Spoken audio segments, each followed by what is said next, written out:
right, aloha and welcome to the Own the Outcome podcast. My name is Tyler Devereaux, and today we got Patrick and Mychele Bisson. Yes. Killed it.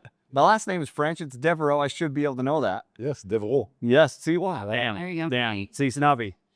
You gotta say snubby. I love it. I'm so pumped to interview y'all. Y'all came through the program.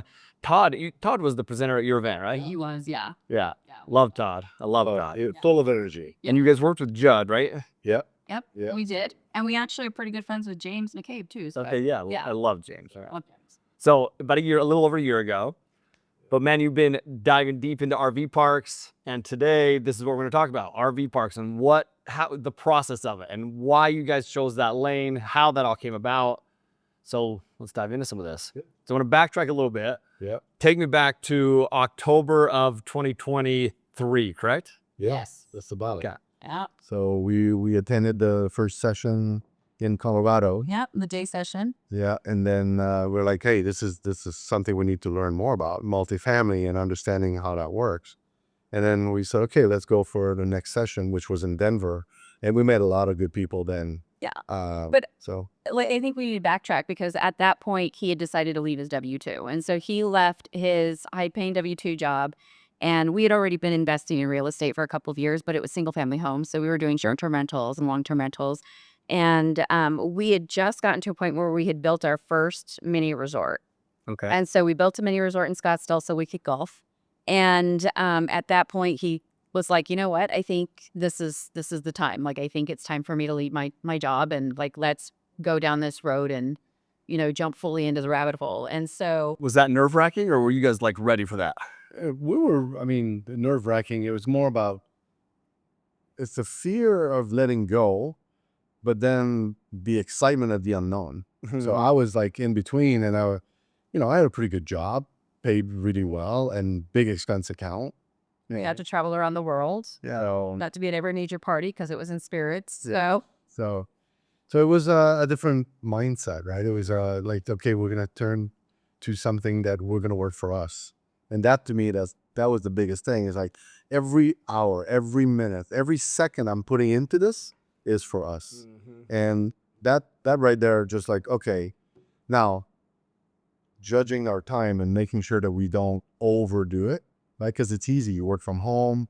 Yeah. Like you have to have hours, and that's been the biggest challenge for us. Has been for me, especially, is like, 6 o'clock comes around and you're still on the computer. It's like, nope, I need to shut it down. So calendar management has been the biggest thing. It was challenged, but yes, it was an experience, and I still live it. I'm still excited about it. Like leaving, they call it the rat race or the W-2 job. Like it's totally different. Yeah, I'm reporting to me and her, and reporting to Mychele mostly, but it's sweet now. But it's for us. It's for the family, right? So I love how you said that, though. Like every moment that you put in, it's for you. Yeah.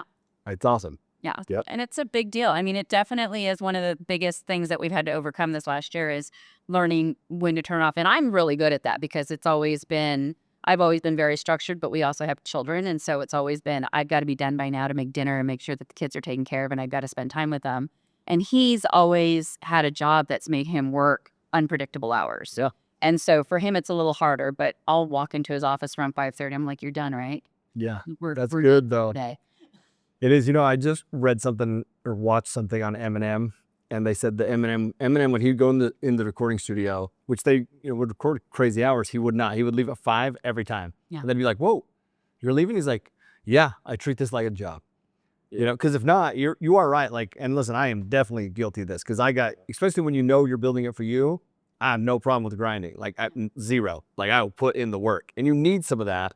Put in the hours. Yeah, 100%. But you also need, what you realize is if you have to fit it into 12 hours, you will. If you need to fit it into 8, you will. Yeah. But it's also planning, right? So planning your time, planning for what you can chew on during the week, and that's. Again, we're very good at doing that, but also we have a lot of external coming at us as you're like, hey, I got this, I got that, I got that. So now I'm using, all the tools in the book, like Calendly, one calendar, and I'm blocking off time. Yes. I used to stack them, but now it's like literally block. So on the way down here, instead of being on the call for the entire road, an hour long, right? Coming down. I was a 15-minute call. I say, hey, gotta go. It's done. You get your 15 minutes. We talk. Most of the times, conversation can be done faster. For Right. sure. So that we've learned a lot on that side. And we learn no is a powerful word. Yes, needed ask. Yeah. So okay, so part of that is knowing what you actually want. And what I love, we were turning off camera and you guys are like that October conversation of, okay, we need to double our door count. It's October. You need to double your door count by the end of the year. Like, and it's like the immediate place people go, like, how in the hell do I do that? Well, and that's actually, so he literally told his boss that he was no longer reporting back, and hung up the Zoom, was like, I don't have a job anymore. And I was like, oh, okay. Okay, so we're doing this. But, it's just the shock of it. And so finally he turned and he goes, so we need to double our doors in the next, I think it was 90 days at that point. And I was At like, the end of the year. So okay. Yeah. Yeah. All right, let's do this. So how are we going to do that? And so, How long did it take? Sorry. How long did it take to get the doors that you had at that point? we started at the end in August of 2020. Okay. So we were at 3.5, 4 years And now you're going to double that in the span of 90 days. in the yeah, span. we had 17 doors at that point. Yeah. And said, we got to be 34. Let's go. Love it. And so, of course, So our first thought is how do we do that in bulk? And it, obviously there's multifamily, there's mobile home parks, there's storage units. And so we started really looking at all of those different things and trying to figure out exactly which one would fit in our box. And so we were kind of exploring them all. And then randomly somebody sent us an RV park. And so with the RV park, we were like, oh, I've never been in an RV park. Have you ever been to an RV park? And we didn't know what they were. Yeah. yeah. And then we talked about where is that. So she goes, Branson. And I said, it's in Branson. She goes, oh, I know Branson. There's like 10 million people that go there every year. And I'm like, okay, let's start looking at it. And we started doing the underwriting. And it really, one thing led to another, that it was the right asset for us. Also, in the time frame that we had, the seller needed to close by the end of the year because he really doesn't like to deal with a CPA and so on. He goes, this is my last year and I want to get rid of it. And I'm like, okay. So we did everything we could. We got to a really good situation where we brought in an investor. The investor introduced us to a bank, and we were able to, in 51 days total, close on that commercial deal. Yeah. And how many pads is that? It started off with 68 pads and we just expanded it to 80. However, the unique thing about this park was that when we walked into it, it was more like a junkyard. And only 31 of the pads are being utilized. But out of the 31 pads that were being utilized, there was probably about 25 of them because one guy had taken up about 6 taking up pads space. himself. Just, okay. Just hoarding. And Yeah. as we learned, so when we started going into the park, because we kind of started visiting the park without letting anybody know that we were going to buy it, we just wanted to kind of see how it ran. Yeah, get a full, absolutely. Yeah, we didn't know anything about it. We really didn't, we weren't familiar with RV parks. So the first day we drove in, I literally looked around and I looked at him and I was like, we're going home. This is not. We're driving the park and people looking at us, and it was like they weren't too sure. And so at one point we pulled around a corner and there was this trailer that was sitting there, and this guy's on a phone and he pops his head out and looks at us, and I looked at him and I was like, that's the resident drug dealer. And he looked at me, he goes, how do you know that? And I was like, I guarantee you that that's who he is. Yeah. And he's selling out of that trailer. And so we Okay, so you haven't passed then, Michelle.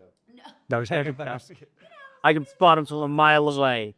I have children, I'm parental and so But you spotted it immediately. oh, I knew exactly what was going on. And so as we started talking to some of the people, we realized that he was actually.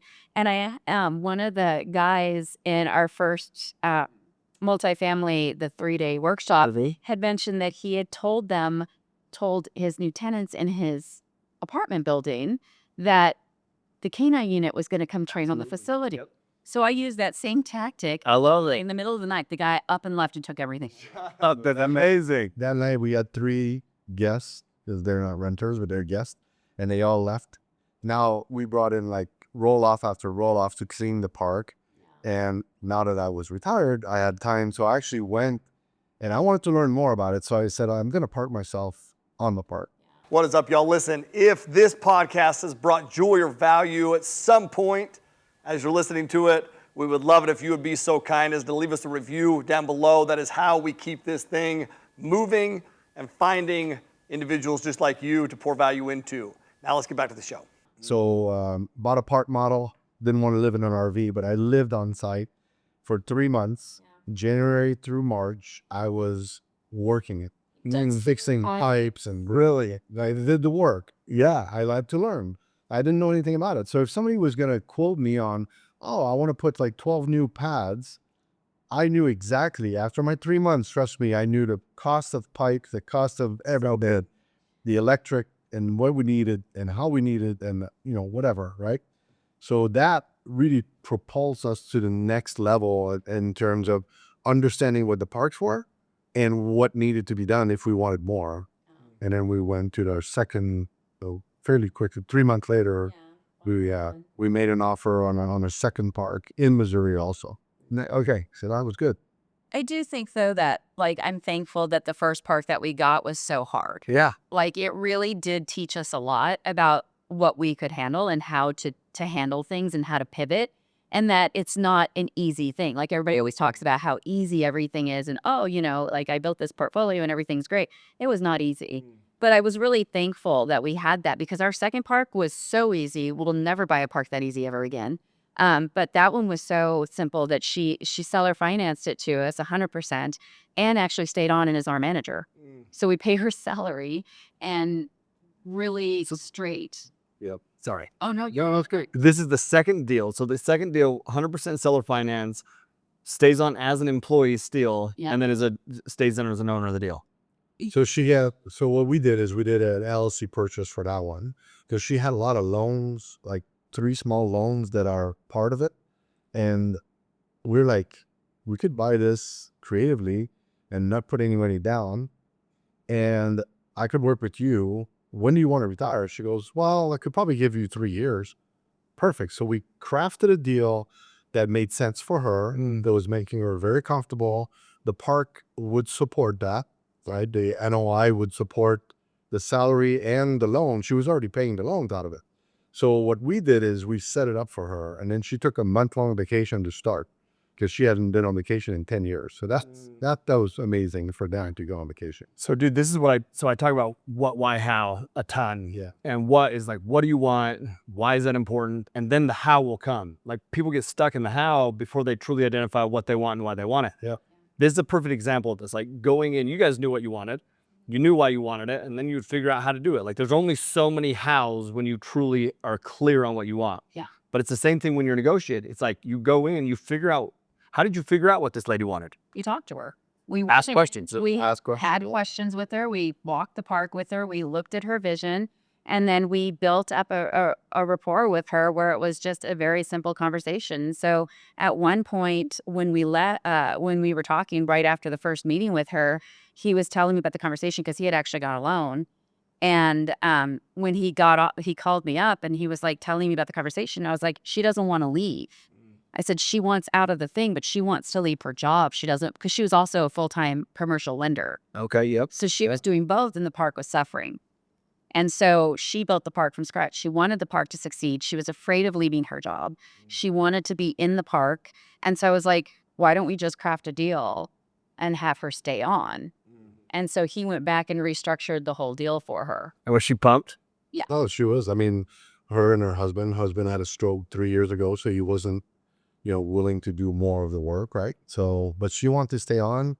Now she can see her grandchildren at leisure. I mean, a park, it's work, but you could still manage, right? Yeah. The interesting thing is that today, right, it's been 8 months since we closed with her, but we kept it, basically it's on a relationship, and it's a contract that we made with their lawyer, and then we're all set, right? But in terms of the bank, we basically are assuming all the loans.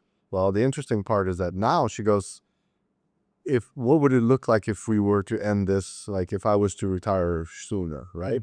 So now we have an opportunity because now we have time in front of us that we could say, okay, well, let's go and refinance it.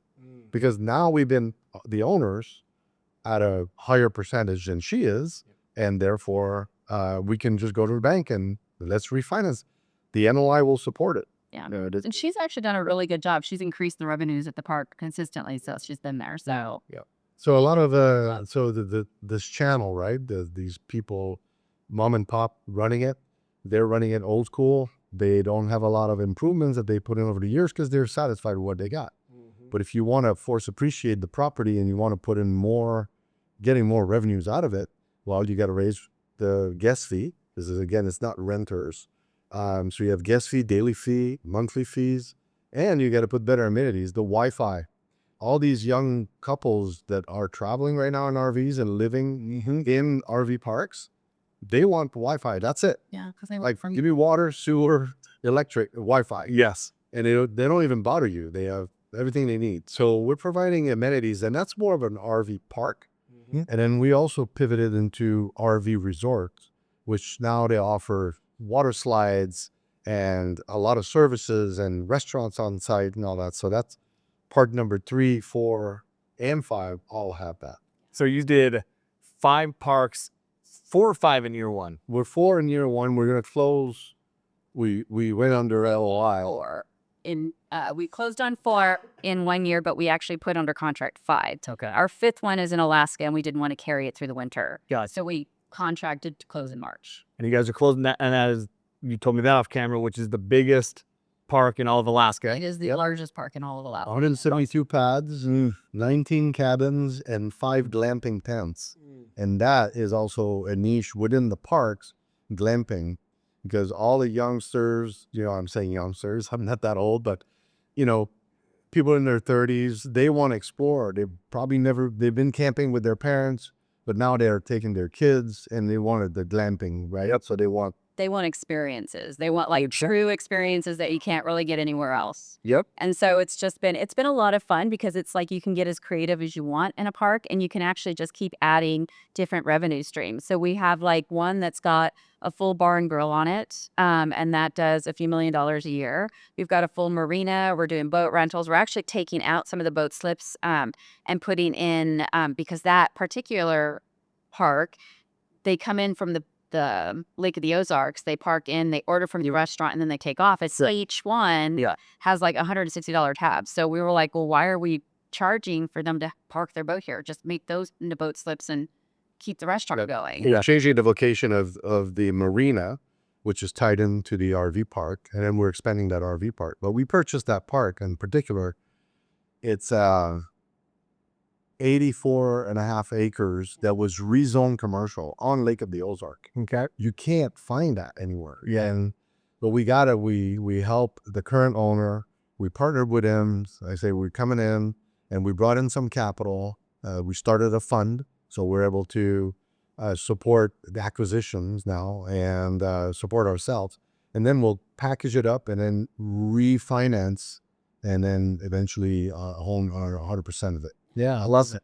That's how we're kind of setting ourselves up for success in that way. So What I love, man, is you guys, once again, talking off camera, you guys are very clear on what you want.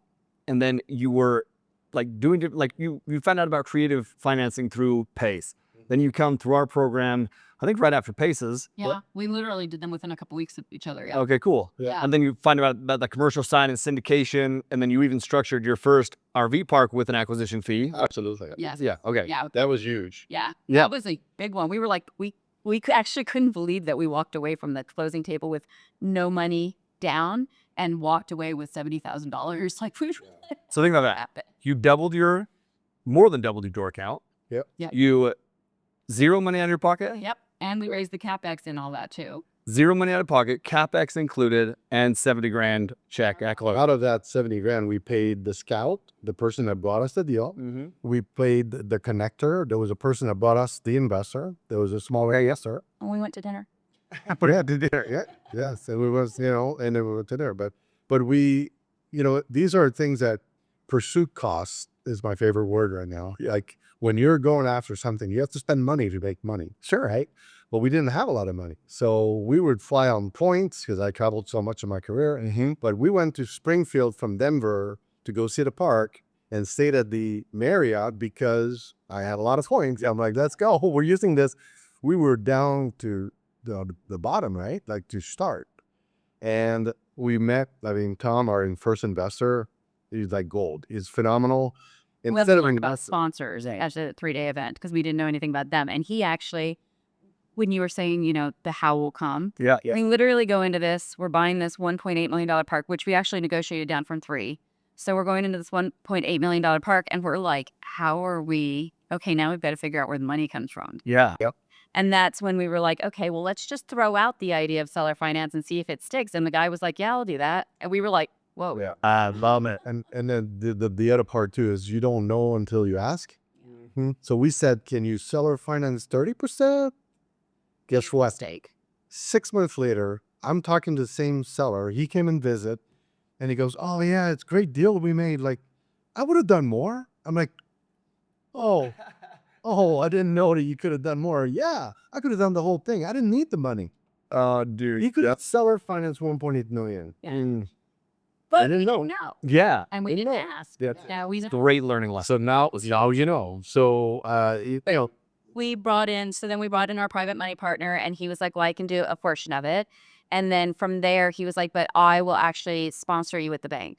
And so we were like, okay, well, that's great. So we go to the bank, and the bank actually ended up giving us 80%, which is kind of unheard of for that asset because they only usually do 60. Yeah. And so, but because he had such a good relationship with the bank, they were like, we'll give you 80. So we ended up with actually the entire amount plus a cap. Yeah, because he did 30. The seller did 30. That's amazing. Yeah. That's amazing. so we're So the how came about, Yes. if it just kind of worked. It was, and actually on top of that, we made the $70,000 at the closing table. And then we walked into the park. The seller walked up to us and handed us a bag of 30 grand from the January payments. for all the guest fees that he had collected. Yeah. That's yours. Because you guys closed end of December, right? Yeah. December 28th. So people had already started paying for the first. Okay. So it was trued up at close, but they'd already paid for, that was just for the month of December. So then he had already had checks for the month of January. Yeah. It was all cash also, and he didn't want to declare it. Like there was something there. Probably no need to talk about that. But at the end of the day, it was all That far out. It was all cash that he was carrying. He was like, I didn't trust, he didn't trust the people to give it to us. And I'm like, okay, well, so. But that was a good start, right? That was another thing, though, is like going in, we learned that a lot of these mom and pops, they're not doing certain things that are upgrading their systems, like putting in online booking systems, putting in websites, putting in all the things that. Because they're too ingrained in what they already have. And like the pain of change for them is almost too much. Yep. That, and I think they're afraid to grow bigger because they're so busy. They haven't learned to streamline their processes that they're almost like, no, we're good. Yeah. Don't make us go any. Yeah. Don't make us get any bigger. So in multifamily, you're putting, often you're going to change the property manager, right? Sure. Because you want to put your own people, you want to force appreciate it, all these things that we learned, right? But in a park, it's similar. Like, so there's the mom and pop, they're leaving. So now who is going to do it? So we have work campers, we have managers that are coming in, but work campers are people that actually live on site. They care about your park and they'll help you. So we had handymans that are work campers. We have front office people that are work campers. And so they work for their spot. And they're getting a little bit of money so they could go and enjoy a show or whatever, like in Branson. So yeah, it's very, it's like a family. It's more in-person contact, and that's what you love about it too. Like the first park, I was there. She would come and visit on the weekends, and then stay and then be with the guests at a campfire, while we're digging trenches for to put in new soil. I put in all the back systems. Yes, sure. Hang out. But you enjoy it. But it was a connection. But I remember I heard, like, because you mentioned, you just kind of skimmed by this, but it was, your first deal was 3 million something. You negotiated it down to 1.8. 20. Okay, but you did that, if I remember right, is because you did that because you got in with the broker or something, correct?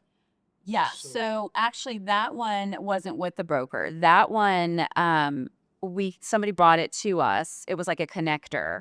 And then when we decided to go and negotiate it, one of his stipulations was he wanted to close before the end of the year. And so we were like, in order for that to happen, these things need to happen. So one, we need to lower the price because it's not worth what you're telling us it is. The concessions. he had completely overblown the price, and it wasn't worth what he was trying to tell us it was worth because it wasn't making that kind of money. Because everything in that is based on like the capex and the NOI. It's not based on Yeah, the land. the pro forma and stuff. Yes, exactly. Never buy on pro forma. No. Yeah, never ever buy on pro forma. You could create pro forma to show investors or lenders to show the lenders for sure.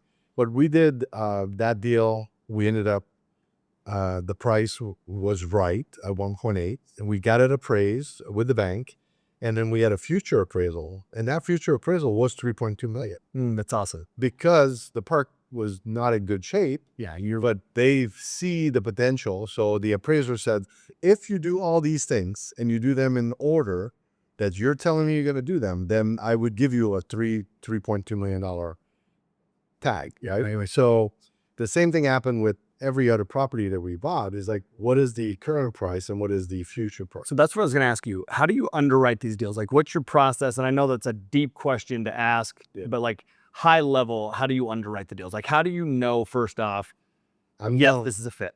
I'm down to a 20-minute deal from deal being fed to me to the back of the napkin. I've got a 20-minute. Ready? Love it. I'm really during. I call it dirty underwriting. Okay, I call it quick and dirty. Yeah. Okay. Yeah. It's dirty. So, but I'm at that point. But we did, as we created our fund, we hired Pat O'Brien. So I'm Patrick and he's Pat. And so Pat O'Brien has a great experience in multifamily and short-term rental, and he's an amazing guy with numbers. Yeah. So he has the master template, and he's gonna Created an entire spend about 4 hours on a deal to get through. But I do the first step. Goes through you first. You come to me with a deal, and I'll say, show me the P&L, what's the NOI? And I'm using my formula is 10 cap. I will not buy under 10 cap. Okay. Is there a deal that will be? Yes, maybe. But it has to be a gold money. So what is your buy? If I were to ask you what your buy box is, what's your buy box? Yeah, so the buy box right now is 50 pads and above, right? Like a 50 unit multifamily, right? 50 pads and above. The cap rate needs to be above 10. And the NOI needs to be 250 and above. And why the 250 is that I need to put a manager in place. So that manager is $40,000. The handyman is $20,000. So that's my cost. The average cost ratio on an RV park based on the revenue or gross revenue is 50% expense ratio. And therefore, that's what our buy box look like. Yeah. Now, in terms of regionality, we are trying to stay in the southern United States. I call it below the freeze line. Okay. All right. So people are coming down from Iowa to Branson because that's right below the freeze line. Does it get cold? Absolutely. But you get maybe a few weeks of the year that will do that. But we're trying to run parks all year. We haven't ventured into Texas yet because there's to me right now, there's a lot of parks and they're newer. So we were looking for mom and pop. So that's also part of the buy box. And the opportunities already kind of known. Yes. And that way it makes it easier because then we just have to increase the guest flow instead of invent the crust. And it says, Yeah. whenever somebody says, oh, I've got this great park, it's got 30 paths, but you could build another 100. I don't want it. Yeah. Because building another is going to cost me a couple $1 million. And time. Average pad price right now is $10,000 per pad to put water, sewer, electric, and putting a 10 by 8 landing area in concrete. Other than that, it's gravel, but the connection, the sewer, and everything else. Now, the other thing that I do like is city water and city sewer, because that is less trouble than septic tank. But it's not, septic will not stop me from buying a property. But when I look at this, I literally have 10, 20 minutes that I will take all that information and I'll say, I want to look at it. The other thing I do is I go to Google and I look at the reviews. It's amazing what you'll learn from a property from Google. And I think it's the same in multifamily. Oh, right? for sure. When I did my fast track in Dallas, we talked about that. Look at the current property manager. Look at what they're doing. Well, it's the same for an RV park. There's a lot of opportunities that people like. You can see what's going on, and there's opportunities to get better at it. like I also think that that's a really good way to kind of evaluate whether it's a good park to kind of go in and renegotiate on some of the terms, because if you see that they're consistently getting worse as the reviews is, that's good too. You like look at it, you're like, okay, well, they either don't have the money for this or they're tired. So good. And so that makes it really simple to say, okay, they want out in some way, shape, or form because they can upgrade it, or they're so tired to do it. And so that gives us an opportunity to walk in and say, listen, we know that you've got these things going on. One of the days somebody called us, a broker called us to talk about a deal while we were traveling. We were in Branson and we had a group with us because we were there at Campground Owner Expo. And the guy starts telling us, and he had already looked at the reviews, and he goes, well, what about the gang shooting that happened last week? And the guy was like, what are you talking about? He's like, it was in the reviews. And the guy Literally, it was. oh, I didn't know about that. And he was like, well, you need to go back and look at it because so the broker we called, right? can't do anything about a gang. Yeah. The broker called with the park, great deal on paper, but when you start looking at the reviews, there was a shooting. Yeah. And it's not the first time, and that's guests are scared and like I will never stay there again. Okay, that's what the owner wants to sell, maybe, but again, there's going to be all kinds of trouble everywhere. Yeah. Multifamily, mobile home parks, storage units everybody's got their own issues.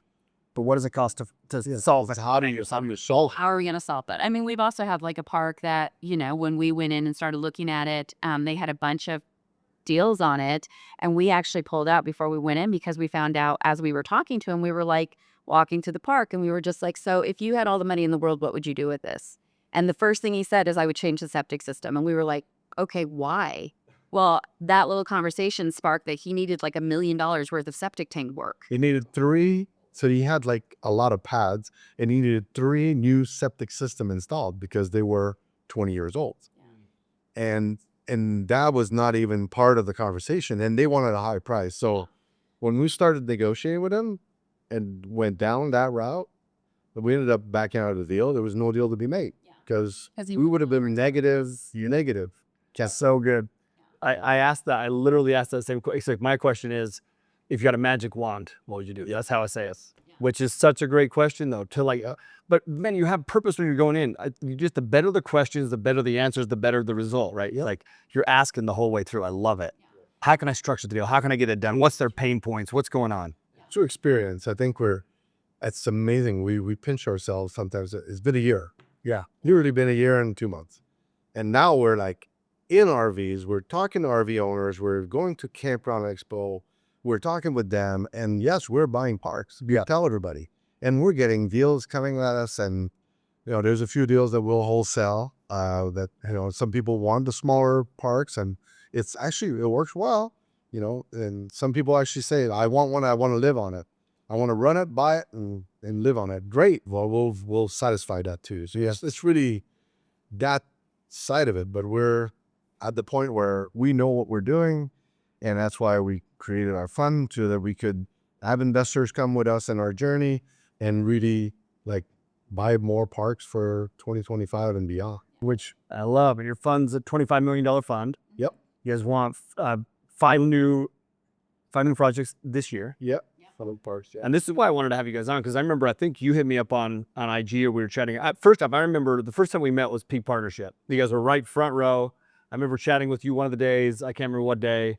But and Todd had already told me about y'all. Yeah. And you guys were all in. Like you just tell, you can tell. Like you can tell people who are trying to, I hope I figured this out, and others who are like, no, I'm going to figure it out. Yeah. I don't have a plan B. This is what I'm doing, period. She's more like the ready, fire, aim. Yeah, oh yeah. And I'm more of the aim, ready. Yeah, I'm slower. So To say Together you work out well. we build the parachute as we jump out of the plane. There we go.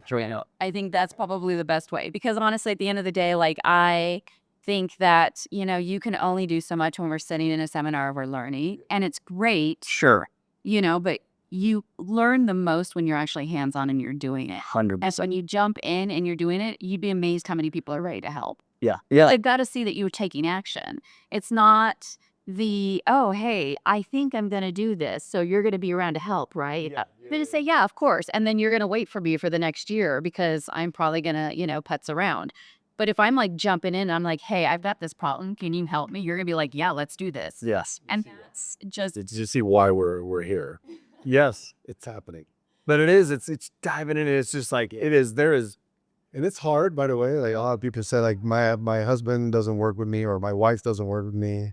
Like we have people that come to us and say, how do you do it? Like, but you've got to be patient, and you also have to shut it off, like we talked at the beginning, and then spend some time. So that was our biggest learning of all the learnings, was let's shut it down so we could spend more time together, so we could just love on each other and be happy in our moment, right? The work will wait, and it'll get there, it's going to get done. but it's gonna, and then we're adding more people. So that's the other thing. Yeah. It's like, I'm not, I think that is the big thing, though, is like when we were talking about what our buy box is, and one of the big things is knowing how to place management. One of the biggest things that we've always learned is that we can't do everything, and the more we can delegate, the better off we are, because we want to be owners of our properties. We don't want to be in our properties working them. And so as long as we are consistently like making sure that we understand how our properties work, we know exactly who we need to place, where we need to place them, what they need to be able to do. Yeah. And we've been able to pick up the right people and sell them on the same vision. And so they've taken ownership of it, and they are working with us. And so like even one of my best friends runs one of my largest parks. But the reason why that happened was she had never planned on working in an RV park. But her family lives about 2 hours away from there. Her father recently had a stroke a couple years ago. Her husband's father recently passed away last year. And so when we saw this park, I was like, this would actually be a really great way to get them back there. And that would make it really easy for them to go home. And so when we started negotiating out the park, I actually went to her and I said, hey, I think I've got something for you, and you can say no. But I know that you really, really want to go back home. I know that it's been hard for you guys to travel back and forth with everything that's been going on. You're really worried about your family, and you kind of want to be close to your sisters. And so I was like, would you take this park on for me and get you back home? And she was like, let's try it. Let's do it. Let's see if it works. That's amazing. And so they've been able to go back, and she gets to go and have lunch with her sisters on Sunday and gets to see her mother-in-law during the week. And they're happy as clams. And I'm happy that I got to do that for them. Totally. I mean, you just think of the buy-in, massive buy-in, man, because it's bigger than a job. It's way bigger than that. Yeah. There's a bigger connection there. It's so beautiful. it's a repositioning of the park, and they're doing amazing. They've never done it. Yeah. I mean, their background, they're good with people. So, it's really, we were blessed with that one. Yeah. Honestly, I feel like all of our managers we've been really blessed with. They're real go-getters. They really get our vision. They're really happy to be part of something bigger. But dude, it's because you guys know how to paint a vision. You know how to paint the vision. I think one of the biggest parts of leadership and attracting high quality talent is being able to paint the vision. This is what we're doing. This is why we're doing it. This is how we're going to do it, right? But it's like, you guys know how to paint the vision. So of course people buy in. It's not magic. It's like nobody wants to do, it's very hard to get people to buy into something if you have no idea why you're doing it.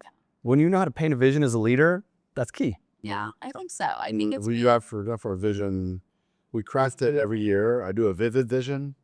and he is adamant about it. Yeah. He's like, no, I am doing my vivid vision. And I'm like, okay. So let's talk about what's something like that look like? Because from the Vivid Vision book, right? Yeah. So Cameron, Great book. yeah. So the way I've interpreted it and done it is, you got to seclude yourself. You get into a place where it's so quiet and pen and paper, and my handwriting is awful, but I sketch a lot. But you create your vision of where you're going to be, as if you read an article, the way it's a newspaper article about yourself 3 years from now. Yep.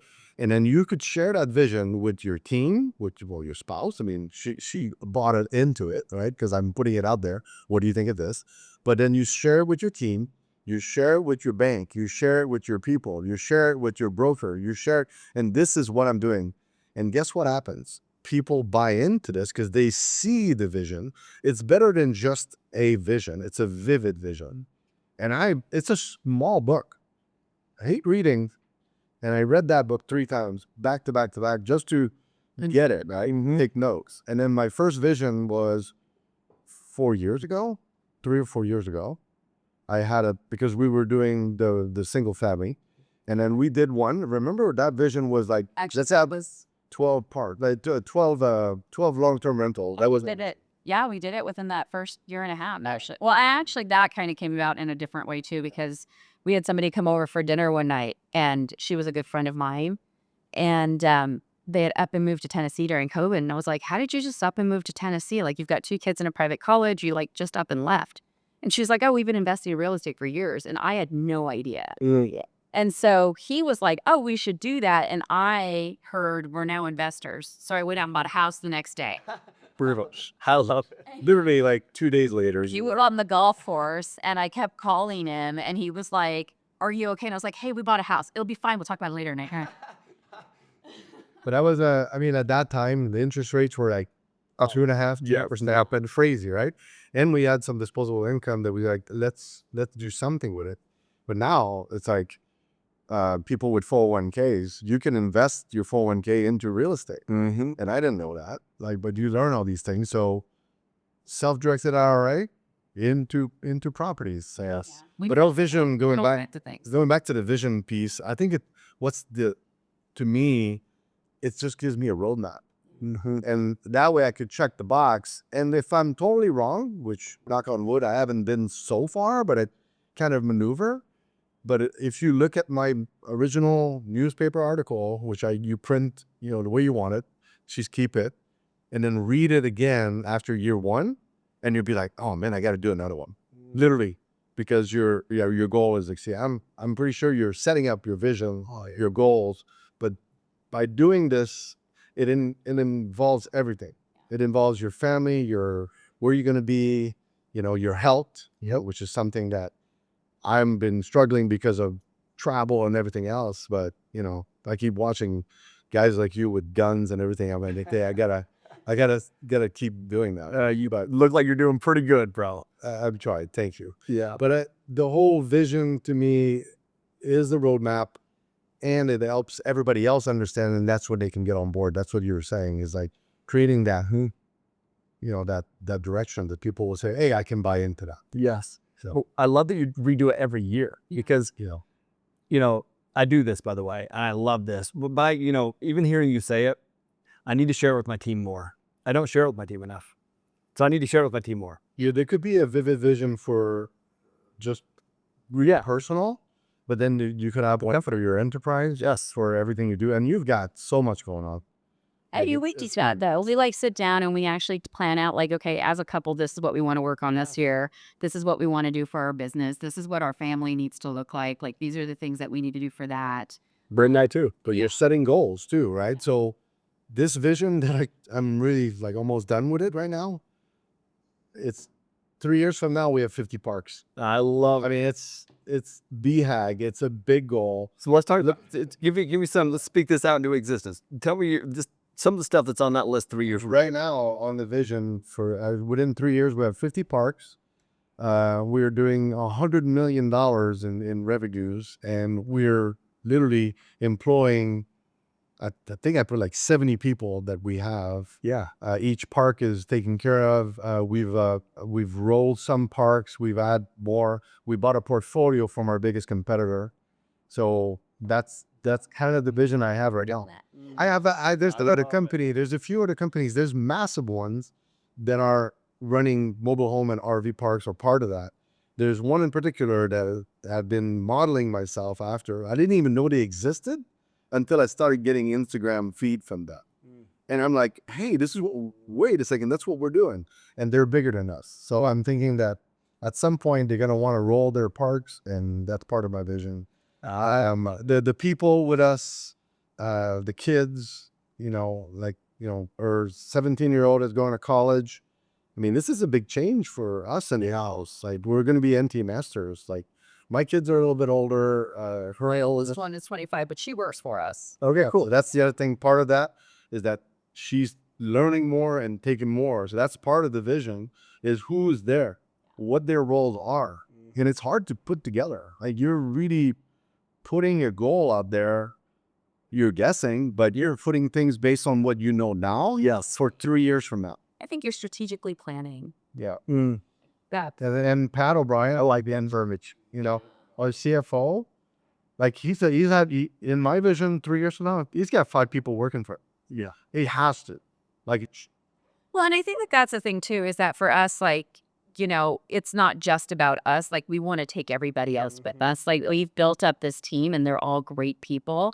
And like I told them, I was like, next year we're spending Christmas in Cabo. Like, we're taking all the families. Like, we're getting to a point where we're taking everybody. I love it. And so, or maybe at our beach house in Florida. yeah, we could do that too. We just, But this is another huge part of the vision. The vision, your vision for especially your corporation, has to be big enough to encompass everyone's dreams, and that is, And I always it's a big deal. it's a big responsibility too. Like, it's like that was kind of one of the things. Like, I work with my coach. I think you might know her actually, Rosie Noel. I do know that name, Rosie Noel. Rosie. Yeah, she does Clifton Strikes. Oh yeah, or Rosie. Yes, my gosh, she's awesome. Yes, of course. But I work with Rosie, and I was talking to her about that, and like, I was trying to wrap my brain around how far we've come in this last year, and how much your mindset has to shift. And like, now we're being placed in these positions of like being RV experts, or like being looked at for different positions and different things. And it's like, I want my entire team to be in that light. Like, I don't want it to be about just us. I want it to be everybody. And so, well, there people will fall off though. So that's Other division will. but it's the responsibility of it that I was like, I'm trying to wrap my brain around the fact that I'm responsible for all these people, and I feel personally responsible for all these people and their families. But what you just said is so, because it is like, in fact, it's probably one of my biggest learning lessons is creating this vision and having these people like that I just love and care about, and like you just want to be with them forever, and then realizing that might not just be the case. Sometimes it's actually detrimental on both sides for that to happen. Yeah. And so to be okay with that. So every time I do the vision, I think about it, I always put like character X. He doesn't exist yet. He or she, like, will come into play to do this. And then I know that unfortunately some people will fall off. You just feel it. I mean, I've been in a relationship with a builder, back in Chicago, and I've helped him get him to a certain point, and it's fading away. It's not even, this year is the last year that we're in business together. Like, I was helping, I was silent, and it just, helping. But Things happen. the roads go separate ways. It's not like a railroad track all the time. There is an extra lane out there. Oh yeah. So unfortunately that happens. And that you could try all you want to convince somebody to do the right thing, and sometimes it doesn't work. So you can't just be held back, or else, you're never going to move forward. So Yeah. But I think that goes back to just everybody though. Like, you can't be responsible for somebody else to an extent. Like, you have to be responsible for what you want. And I've got to be responsible for what I want. And I can come along on the vision with you, and we can help each other. But as soon as you stop taking responsibility for your part and your commitment to it, then we've got to part ways. Yeah, 100%. I literally just recorded a video yesterday, I swear on my life, right before my flight, that I said, I just had a conversation that led to this, where the video would have posted at some point, but it's like, listen, there's this generation of people out there that just think that it's somebody else's job to make them successful. It's not my job. It's not anybody else's job. I literally said in there, I'm like, if that's you who thinks that, grow the fuck up. It's the truth. It's not me, it's you, period. your tools. Yeah. I give you so many tools. I can do so much to help you. But there comes a point where you're becoming a detriment to me. Yeah. And I can't keep playing into that. So it's like, now I'm just facilitating you not doing anything. Yeah. And I'm not going to, ruin and, jeopardize my health and my life if you aren't going to care about yours. Yes. And that's the hardest part. Like, we're actually getting into a point where we're starting to do workshops, and we're starting to teach people how we do what we're doing. And one of the big things was this next year we wanted to build out a platform so that we could, just do some things where we teach people how to do what we're doing. Yes. But then the conversation of mentorship came up, and I was like, I don't want to hold anybody's hand. Like, I can give you all the tools, and I could be here to ask a question. But after a certain point, you've got to take responsibility. To run with it. And you've got to run with it, because that's what we did. And that's what I mean when I met you guys at Peak. Literally, I knew. Like, you just know. First off, you guys are, once again, right up front. So I see you as I'm speaking the whole time. Because you literally were like, boom, right there. We were. Yeah, with some. And about that. But man, it's like, even after chatting with you, there was no doubt. It was like, you guys were full tilt. There wasn't this ounce of like. And we appreciate, and you're one of the enabler that got us to where we're at. So we appreciate everything. We're truly blessed with timing, people, and really like all the People that we met in your circle, like they're amazing. Like we talk to James all the time. Like we can call him up and he gives us advice and he's fantastic. And just, we met some amazing people that have just been so helpful. Yeah, I get. And just, always willing to give information and help us out. So And you guys are no different. You guys are the exact same way, which I love. Yeah. So okay, so I want to do this. If we're talking about vision, okay? Yep. If you were to, because I want to have you on here because after chatting with you guys a little bit on IG as well, it's like, dude, I'm very curious about it. I'm very interested in it. So if you had a little elevator pitch on RV parks, why somebody should invest in an RV park, Okay. give it to do you me. want to take it? Or It'll be easy. You guys are each gonna do one, and I'm gonna judge which one's best. Okay.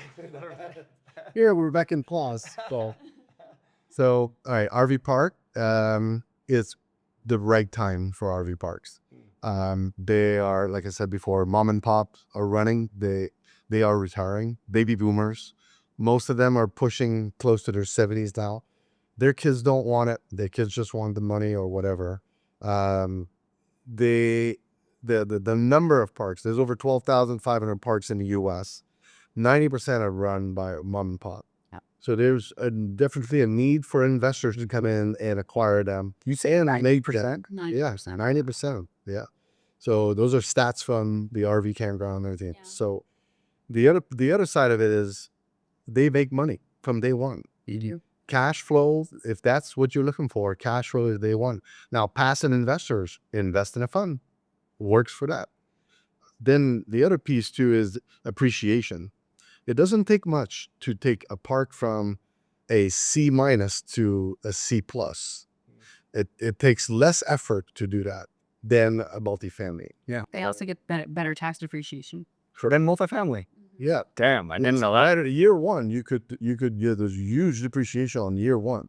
So it's concrete pads, it's electric, it's so all of that you can write off in the first year. Yeah, I'm just telling you that alone is attractive. I think that we're going to show you some numbers that you'll be. Minute management, super simple, really easy to value add. I can add multiple businesses onto one park. I mean, we have one that's got like 10 businesses on it. Amazing. It makes a huge side income just doing like golf cart rentals. We have a full arcade, water slide. Did it have those income streams when you bought it, or did you add some of those? So those actually were on it when we got in there because we just bought it, but we're actually adding more because with that particular park, like those golf carts, they make $100,000 a year just on it. There's only 20 of them and they're booked out all year long. So we're adding actually 20 more. So we're increasing it by $100,000. We're putting in glamping tents, which will be super, super easy to do. That's part two of what I want to say is that there's a new generation of campers and they don't necessarily have their big rigs and their pickup truck. Listen, when I go camp, we go glamping. That's what we do. Because you want the experience. That's exactly. And cabins is not a big deal. Yeah. Now, They're virtually recession proof. Yeah. OSHA is another thing because I can switch the model of a park with a flip. Like I can literally say, okay, you know what? Things are tough. We're going to let people move in for the months and we can charge them a monthly fee and charge back the electricity. Or things are better. I can flip it back. Now I'm charging you nightly.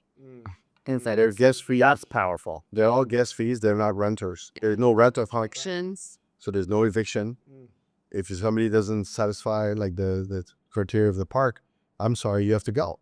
And literally the police will be there to escort that. We don't want that, but They have to leave within 2 hours. And if they don't, the sheriff will actually come and haul them out. So, and it's actually considered an abandoned vehicle, not a house. Oh, really? Yeah. So So there's all these, and then the other side of that is affordable housing is real in the U.S. Real. There's not a lot of land next to lake or next to beautiful scenery where you could get an affordable house.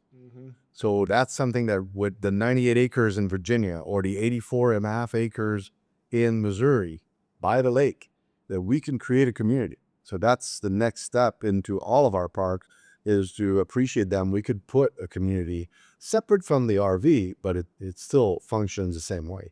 How do the returns stack up? Just like the IRRs compared to, like, what's your target IRR? Yeah, so IRR, we're north of 25 right now, and our target IRR. The cash on cash is high teens. because the money that goes in, I mean, we're cash flowing right away. So when in the case of the fund, we're offering a pref and then we're offering a 70-30 split. Well, when we're looking at that at the end of the 5-year period, the 5-year hold, the properties will have increased value. The property will be making more revenues, and we have an asset that's cash flowing the entire time. So we're giving back money. So it's a 2.5x, like in 5 years. But then when we add other things, like on one of our parks, we're getting ready to add a liquor store because you have to go 10 miles down the road to hit the nearest grocery store with every and liquor store. which if they're there, that's the So license. he wants to leave the lake. No, So the license is already there. We have a restaurant. That's probably going to increase our revenues by $500,000. 100%.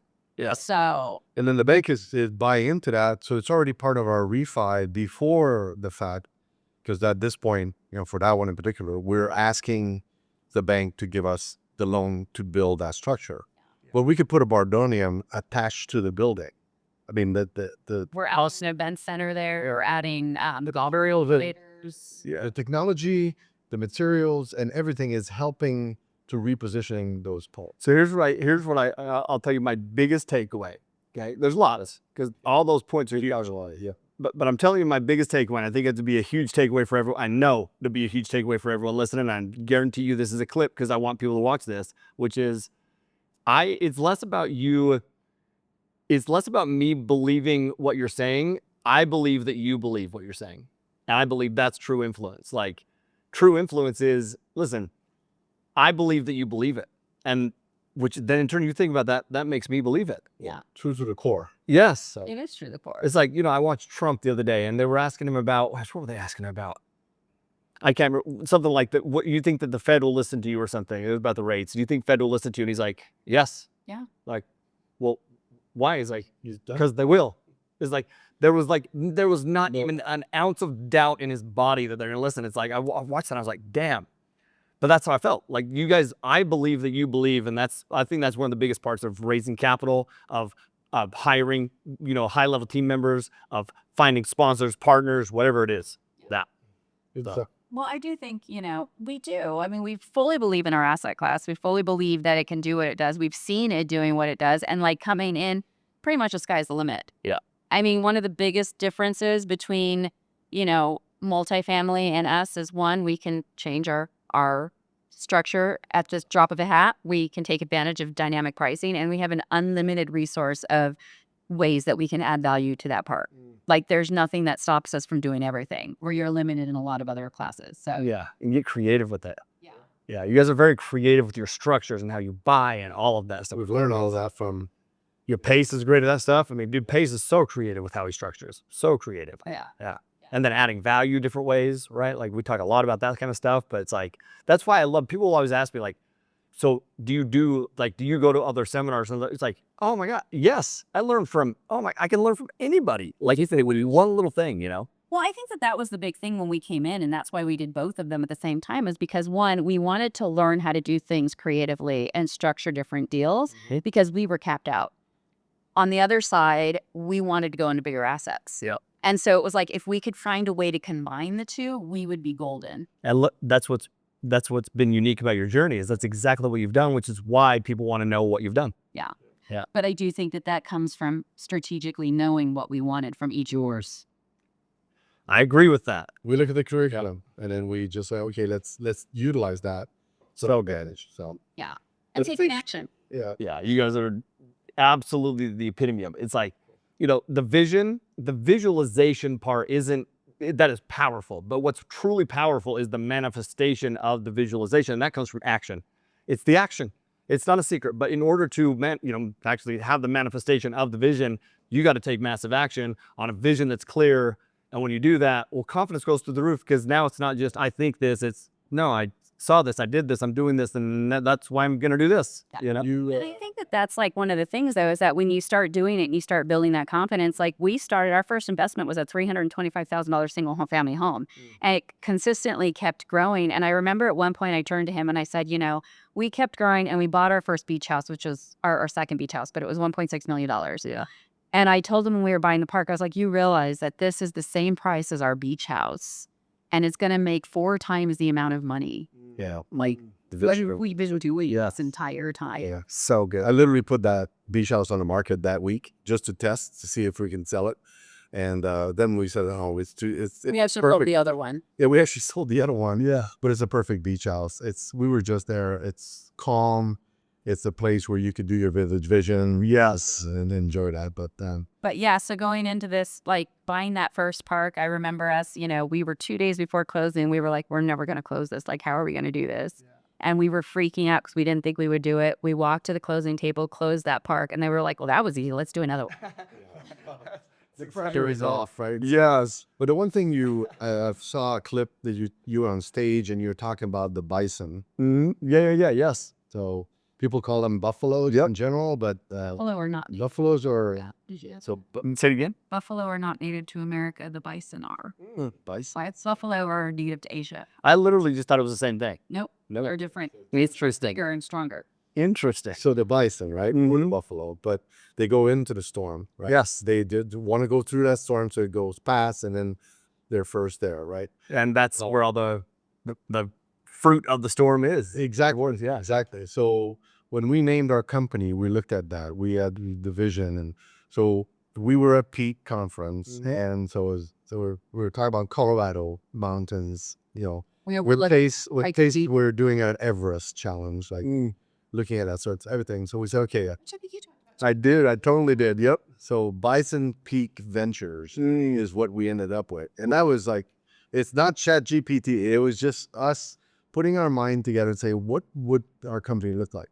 And if you look at our logo, it's a bison, and he's going to the right. He's going the right direction, and the mountains are there, and it's circled, which means that we are capturing that moment, and we're taking people on our journey. Let's go. That's awesome. Marketing, so That's awesome.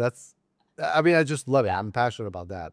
But that's what people need to understand is like, there's things you do for a reason, and there are things that you need to do to get to there. That's it. Thank you guys so much for sharing your story and your whole journey that you guys are on right now. And my gosh, it's amazing. I love it. I'm so excited for this one to air. There's so much value. Hey, we'll weave this in. We'll do a cut in or something on the episode. But if you guys don't already follow them, we'll put all your links and everything in there. Link to the company, link to your socials. But you guys, I cannot wait to see you get to, was it 50? 50 and 5.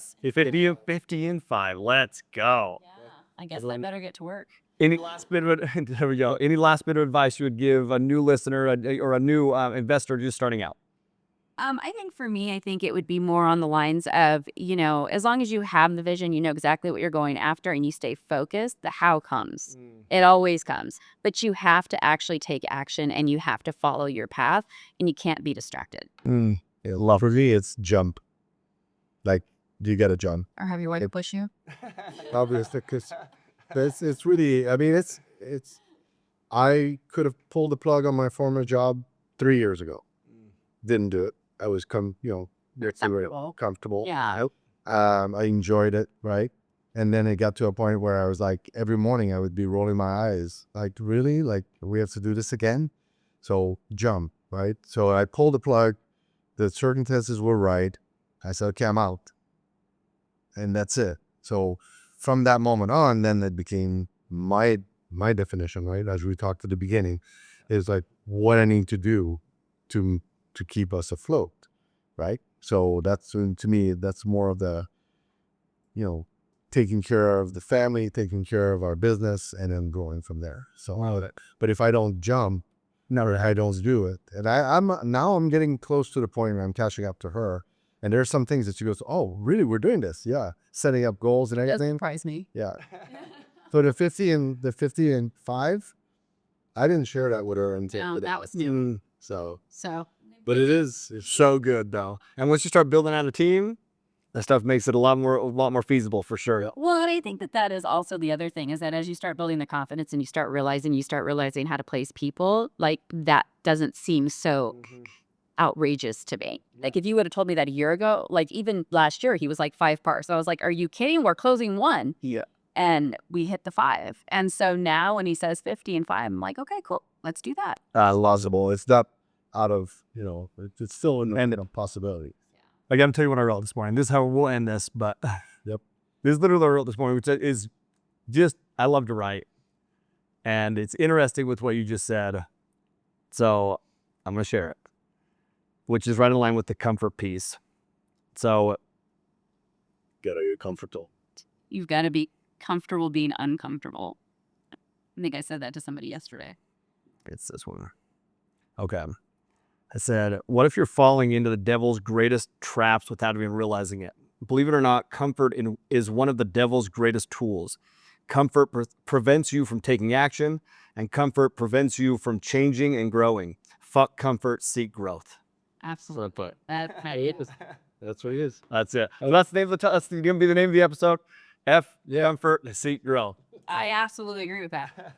Hey, thank you. Yeah, that's it. Thank you all so much for being on. You guys are amazing. I'm so excited to see your journey. Thank you for sharing it with everybody. Hey, go share this episode. I know that you found value from this thing. There's no question. Go share, go follow, go build your portfolio, take action, and jump. Live always aloha as well. Peace.